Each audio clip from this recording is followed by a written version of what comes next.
নমস্কার আপনাদেরকে আমার ইউটিউব চ্যানেলে আপনাদের সকলকে স্বাগত জানাচ্ছি। অনেক দিন ভিডিও দিতে পারেননি, তার কারণটাও আমি বলেছি যে আমার দিদি এবং মা অসুস্থ ছিলেন দুজনাই, আর আমাদের মাঝে নেই, ওনারা পরলোক গমন করেছেন।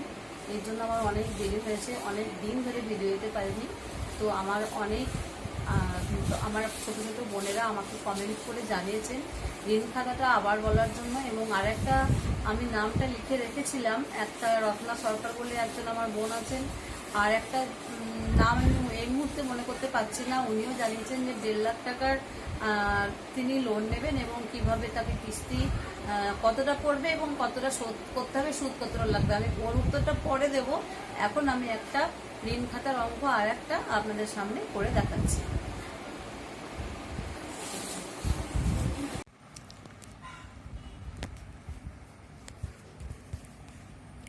এই যে আমি ঋণ খাতা নিয়ে আজকে বলছি, আমাকে কয়েকজন দিদি আমার যারা ভিডিও প্রতিনিয়ত ফলো করেন তাদের মধ্যে কয়েকজন আমাকে ঋণ খাতা নিয়ে আর একবার বলতে বলেছেন, তাই আমি ঋণ খাতা নিয়ে আর একবার বলছি। দেখুন, এখানে তারা ভান্ডারী মানে আমার নাম লেখা আছে। স্বনির্ভর, তার আগেরটা বলি, স্বনির্ভর দলের সদস্য পাসবই, ঋণের বিবরণ। ঋণ খাতা যেভাবে লেখা হয়, এই নিজের যে সদস্যের যেটা নিজের পাসবইয়ের বিবরণ সেটাও একই, কোনো জায়গাতে আলাদা নয়। যেহেতু আমরা ঋণ নিয়েছি, এখানে 7% সুদ হিসাবে দেখানো হয়েছে। আমাকে আর একজন দিদি, আমি এই মুহূর্তে নামটা ভুলে গেলাম, অন্য একটা ডায়েরিতে তার নাম লিখে রেখেছিলাম, উনি 1.5 লাখ টাকা ঋণের জন্য বলেছিলেন ওটা দেখাতে। আমি ওটাও দেখিয়ে দেব। এখন এতটাই আমার ওপর দিয়ে চাপ গেল। এই 8ই মে আমার খুবই প্রিয় মেজদি, আমার নিজের দিদি, তিনি আমাদের ছেড়ে চলে গেলেন।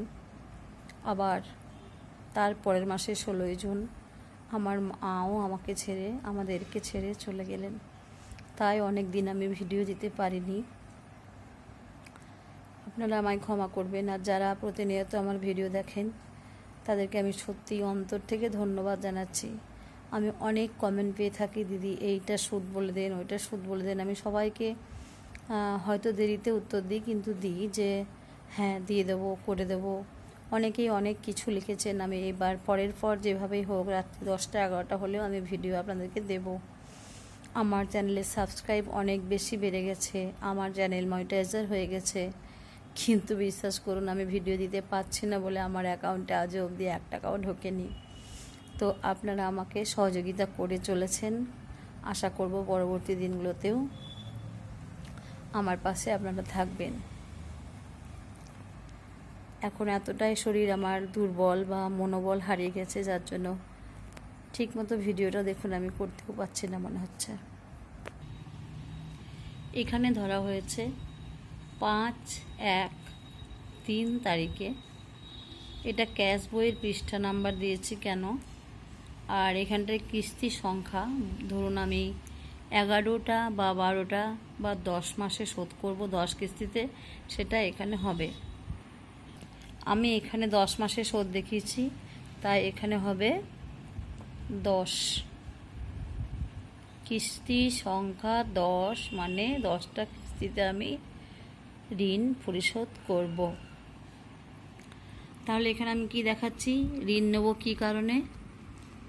হ্যাঁ, ক্যাশ বইয়ের পৃষ্ঠা সংখ্যাটাকে বলে নিই। ক্যাশ বই অর্থাৎ আমাদের যে ক্যাশ খাতা রয়েছে, এই যে ধরুন এই যে ক্যাশ খাতা, ক্যাশ বুক, ক্যাশ খাতা। তো এই ক্যাশ খাতাতেও এই ঋণের বিবরণ লেখা হবে যে ধরুন তারা ভান্ডারী এত তারিখে, মানে 5/1/2023 সালে পশুপালনের জন্য 10,000 টাকা ঋণ নিয়েছিল। সেটা প্রথমে বসে গেল যে পশুপালনের জন্য 10,000 টাকা ঋণ নিয়েছে, এই যে মোট ঋণ মানে 10,000। কী কারণের জন্য ঋণের কারণ একদম স্পষ্ট করে লেখা আছে, ঋণের কারণ পশুপালন। তাহলে পশুপালনের জন্য 10,000 টাকা ঋণ নিয়েছিল। এবার এই ঋণ সেই মাসে কোনো কিন্তু শোধ হবে না বলে এখানে সিগনেচার করে কোষাধ্যক্ষার সিগনেচার লেখা আছে, সই করে দিয়েছেন। যে মাসে ঋণ নিই সে মাসে তো আমরা শোধ করি না, তার পরের মাসে করি। তাহলে এবার দ্বিতীয় পরের মাসে দেখব। ধরুন আমি 5-এর মানে জানুয়ারিতে লোন নিয়েছিলাম, এবারে আমি জানুয়ারি নয়, এটা ফেব্রুয়ারি হবে। এই ফেব্রুয়ারি মাসে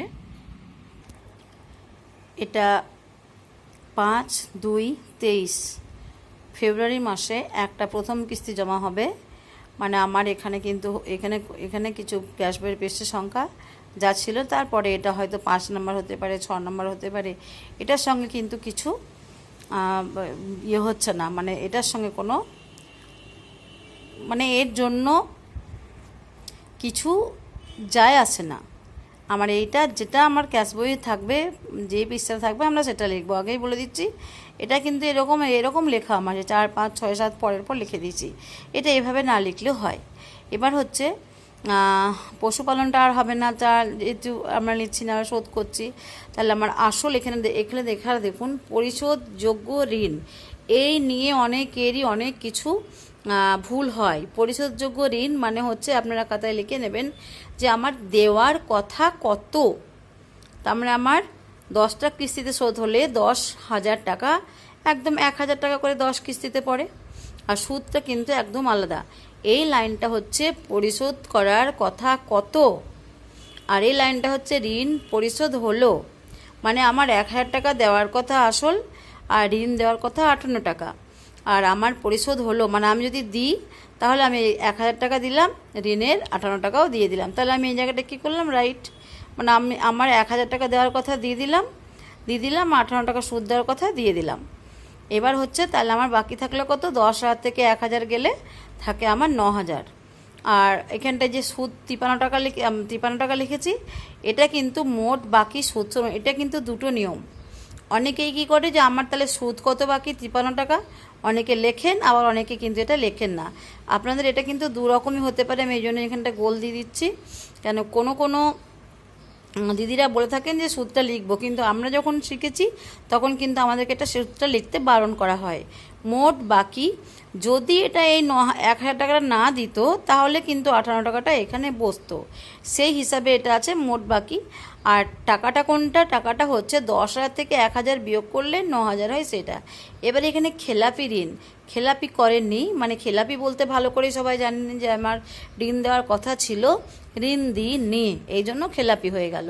মানে আমরা বলি না যে কথার খেলাপি করলে কিন্তু কথা দিয়ে কথা না রাখাকে বলা হয় খেলাপি। তার মানে এখানে আমার কথা হচ্ছে পরিশোধ করার কথা 1,000, আমি দিলাম না, তাই আমার খেলাপি হয়ে গেল, এই জন্য খেলাপি ঋণ। আমি বেশি দেখাবো না, 2-3টে দেখাই। তারপরে পরের মাসে এলো, ধরুন 5/3/23, এখানে আমার 2 নম্বর কিস্তি ক্যাশ খাতার পাতা, এখানে আমার আসছে না, তাহলে আমার দেওয়ার কথা 1,000 আর সুদ হচ্ছে 52 টাকা, সেটাও কিন্তু আমরা দিয়ে দিলাম। ঋণ পরিশোধ হলো জায়গায় সেটা দিয়ে দিলাম, তাহলে রইল বাকি 8। এভাবে কিন্তু পুরোটাই দেখাচ্ছি যে পুরোটাই কিন্তু যেমন দেওয়ার কথা সেরকম দিয়ে দিল। এখানে কোথাও খেলাপি আমি দেখাইনি, আমি কিন্তু একটা খেলাপি আপনাদেরকে দেখাবো, তা না হলে বোঝা যাবে না ঋণ খাতাটা ঠিকঠাক। এবার হচ্ছে এখানে 3 নম্বর কিস্তি 1,000 টাকা, 47 টাকা সুদ দিয়ে দিল, আসলটা ঋণটা সবটাই দিয়ে দিল। মানে এটা যদি পুরো মাসে দেওয়া হয় তাহলে কিন্তু সেই হিসাবে 1,000 টাকা দেওয়ার কথা, এখানে 41 টাকা সুদ, এখানে আবার সবটাই দিয়ে দিল। আমি এই ভিডিওতে আমি এটুকুই বলছি যে ঋণ খেলাপি এখানে করেনি।